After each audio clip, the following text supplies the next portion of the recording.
Peace and love, everyone. Thank you for tuning in. I am making cranberry sauce and loaded mashed potatoes today, and it is time for me to eat. So I figured why not make a video and share it with you all. I have some going right now, so I'm going to show you that when it's ready. But for the cranberry sauce, I've got some organic cranberries. You'll need about 2 cups, and this is for about this is like an individual, like 2 servings of individual size servings, so you can double this up if you want to. It's very easy to do. So 2 cups of cranberries, half a cup of water, a half a cup of sugar. And normally I use brown sugar, but this is what I have right now, so we're using that. And then I've got a couple splashes of orange juice. You can use lemon if you'd like. I'm not going to. You can also use the rind from either the lemon or the orange and put that inside as well. And then I have nutmeg and cinnamon. And when I'm making bigger batches, I brought this out so you can see the cinnamon stick. I normally would put this in here as the cranberries are cooking down. And so what you'll do is take 2 cups of cranberries. You're gonna boil your water first, boil your water and your sugar together, and then you'll add your 2 cups of cranberries. You're gonna put that to boil again, and then lower the heat, and you're going to simmer it for about 8 to 10 minutes. You're gonna hear the cranberries popping. You wanna make sure you're paying attention, stirring throughout that 8 to 10 minutes. The cranberries are gonna pop and reduce down. And so once all of those or most of those are popped, then you'll know when your cranberry sauce is ready. And I've got about 4 more minutes. So once my cranberries are cooked down, I'm gonna check it right now. It's got a little bit longer to go.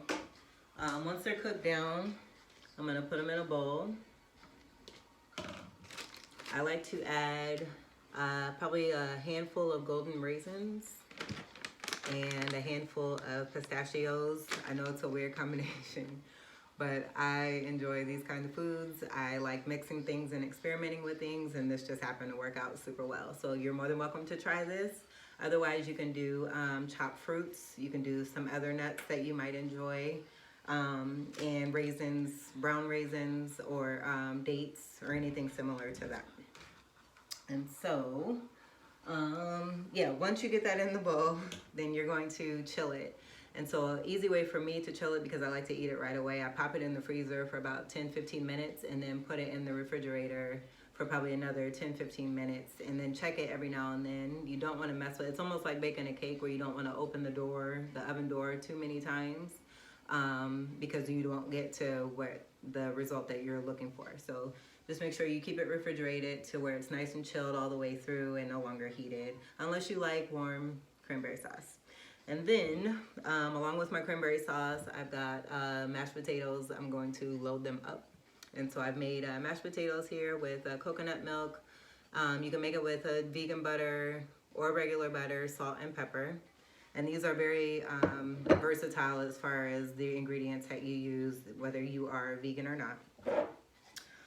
Once I do that, I'm going to cut up, I've got some seitan bacon here that I've already cooked. I've got 2 slices, and this is individual size portions here.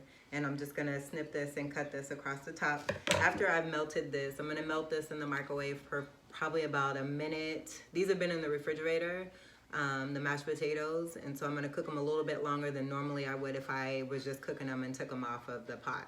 And so I'm gonna heat these up for about, I'd say a minute to a half, until I know it's at the temperature that I like it. And then I'll top it with the bacon. The kind of cheese that I have here is Violife mature cheddar slices, and these are vegan. And then once I put that on there, I've got some avocado that I'm going to slice up because I love avocado. And then I'm going to put some green onion on top of that as well. All right, now let's check. We got about 1 more minute here. I'm gonna go ahead and grab the sauce here because I'm pretty sure it's done. I'm gonna check it anyway. Yep, so it's about thick. You can tell with the consistency too, because the cranberries won't be hard. They'll be nice and soft as you're stirring it. If you want to cook it a little bit longer to thicken it up, you're more than welcome to. But I am actually okay with this. And I don't know if you can see it here. I'll scoop up a little bit so you can see what I've got going here. So I'm going to take this, pour it in my bowl. Yum! So excited. This is one of my favorite foods, and so I can make this as many times as I want to. I just buy a bag of cranberries and then put it together, whatever I got in my kitchen. But as long as you've got cranberries and water and sugar, you're good to go. So let's see. I'm going to take, and I do sometimes, just to be a little quirky, I sometimes do a little bit of salt and pepper.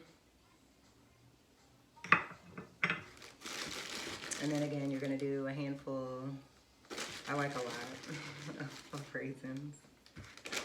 And then the nuts. I like a lot of these too. Let me grab my spoon. And if you do use a cinnamon stick, just make sure you take it out before you put it in a bowl to serve it to everyone, so no one's cracking their tooth on the cinnamon stick. And then you'll just stir this up. Oh my God. I'm gonna put the lid on and pop it in the freezer.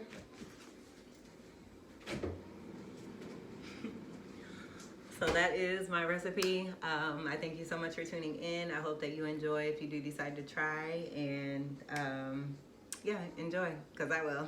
Peace. Have a nice weekend.